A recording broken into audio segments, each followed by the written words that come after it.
Good evening বন্ধুরা, সন্ধ্যাবেলায় এক কাপ চায়ের সঙ্গে তোমাদেরকে স্বাগত জানাই আমার এই মিনি ব্লগে। আমি এখন ডোনাট কেক খাবো, তার আগে খেয়ে নেবো চা।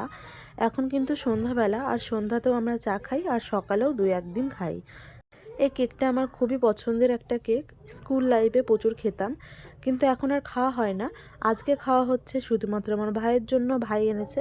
এই কেকটা কিন্তু অনেকটা চকলেট কেকের মতন। কিছু খেতে বসলেই আমার এই জলটা লাগবেই, জল আমার খেতেই হবে, জল আমার জীবন বললেই চলে। তো তারপরে বাকি কেকটা খেয়ে নেব। আর কেকটা কিন্তু অনেকটা টেস্টি, অনেকটা সুন্দর। তোমরা খেয়ে দেখো, এটা কিন্তু অনেক ভালো। তোমরা খাবে? এ নাও খাও। চলো তোমাদেরকে আমার সোনামাকে দেখাই। এই দেখো, আমার সোনামা চুল বেঁধেছে।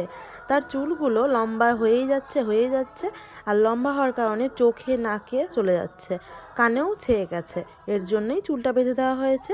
চুল কিন্তু হালকাভাবেই বাঁধা হয়েছে। আর তার চুলটা বেঁধে দিয়েছে তার দিদুনকে। বাবা লে।